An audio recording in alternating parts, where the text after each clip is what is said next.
오늘 당정 협의를 통해서 내년 예산안에 우리 당의 입장을 반영해서 특히 민생 분야의 관심 사업에 대해서만 말씀을 좀 드리겠습니다. 첫째, 가정의 아이 돌봄 부담을 덜어드리기 위한 급여를 확대하기로 했습니다. 현재 출생 아동당 200만 지원하는 첫 만남 이용권 사업을 다자녀 가정에게 더 가중적이라는 말이 맞나? 추가 지원하기로 했습니다. 부모 급여 지원금은 0세의 경우 현재 70만 원에서 100만 원으로 1세는 35만 원에서 50만 원으로 인상하기로 했습니다. 둘째, 장애인과 가족들의 어려움 해소를 위한 활동 지원을 강화하기로 했습니다. 체중증 발달 장애인에 대한 주간 1:1 케어를 새롭게 도입을 하고 24시간 통합 돌봄을 전국으로 확대하기로 했습니다. 또 장애인들이 자유로운 활동을 지원하기 위해 1인당 사용할 수 있는 활동 보조인의 이용 시간을 연장하기로 했습니다. 셋째, 소상공인의 고금리, 고에너지, 고보험료 등 3대 부담을 경감하기로 합의했습니다. 저금리로의 대환 대출을 확대하기로 하고 전기요금과 보험료 지원 대책을 마련하기로 했습니다. 넷째, 농업 직불금 관련 예산을 2027년까지 5조 원 달성을 위해 내년도에 3조 원 이상 반영키로 합의했습니다. 그래서 전략 작물 직불 면적을 확대하기로 했고 소규모 농어가 직불 단가도 인상하기로 했습니다. 의료 사각지대 해소를 위해서 소아 응급 필수 분야 의료 공백 인프라 확충에도 합의를 했습니다. 그리고 최근 문제되고 있는 고립 은둔 청년 지원을 위해서 사회복귀 재적응을 위한 방문 상담 학습 또 가족관계 회복 등을 위한 통합 지원책을 강구하기로 했습니다.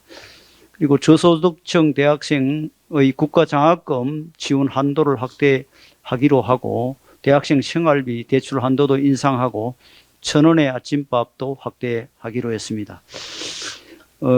지금 이 예산안에 대해서는 구체적으로 아직까지 여러분께 설명드리기에는 앞으로 또 단계별로 해야 될 조치들이 있기 때문에 오늘 이렇게 간략히 말씀을 드립니다.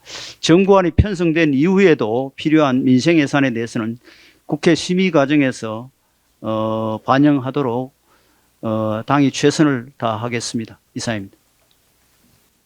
네, 국민의힘은 내년도 예산안 편성과 관련하여 그동안 여러 차례 당정 협의를 실시한 바 있습니다. 어려운 재정 여건 하에서도 우리 사회 약자를 지키고 국민 안전을 지키고 미래 세대를 지키기 위한 예산안 편성이 될 수 있도록 재정당국과 긴밀히 협의하여 왔습니다.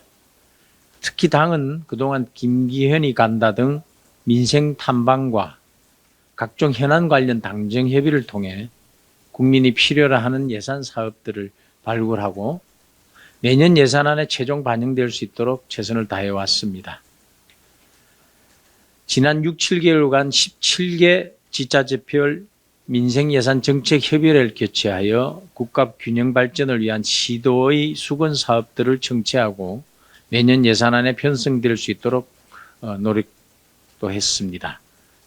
오늘 내년 예산안과 관련해서 최종 당정 협의를 통해서 반영하기로 한 주요 사업들에서 말씀드리겠습니다.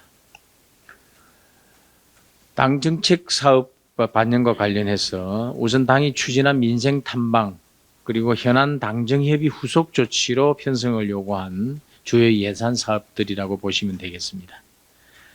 첫째, 대학생들의 경제적 부담을 완화하고 미래를 뒷받침하기 위해 예산을 확대 편성했습니다. 기초 차상위 가구 자녀 등록금 지원 규모를 전액 지원하고 1구간에서 6구간까지는 30만 원의 50만 원으로 추가해서 지원 한도를 인상하고 근로장학금 대상을 확대했습니다. 경제적 여건에 구애받지 않고 공부할 수 있도록 대학생들에 대해 저액 저리 생활비 대출 한도를 은행 350만 원에서 400만 원으로 추가 인상했습니다. 미국 연수 기회를 제공하는 웨스트 사업의 지원 인원을 확대하고 저소득층 청년 등 참가자의 정부 지원금을 현실화하기로 했습니다. 둘째, 국군 장병의 복무 환경 개선을 위한 예산을 확대했습니다. 국군 장병들이 혹한에 대비할 수 있도록 홀리스형 스웨트 보급 대상을 전 장병으로 확대하고 단가도 인상했습니다. 한여름에도 상시 시원한 물을 마실 수 있도록 얼음 정수기 15,000대를 보급하는 예산도 반영했습니다. 셋째, 청소년을 비롯한 국민들을 마약의 위험으로부터 지키기 위한 예산을 적극 편성했습니다.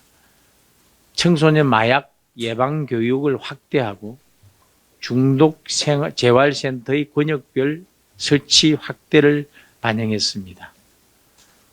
또 마약류 오남용 예방 홍보를 위한 예산도 정액했습니다.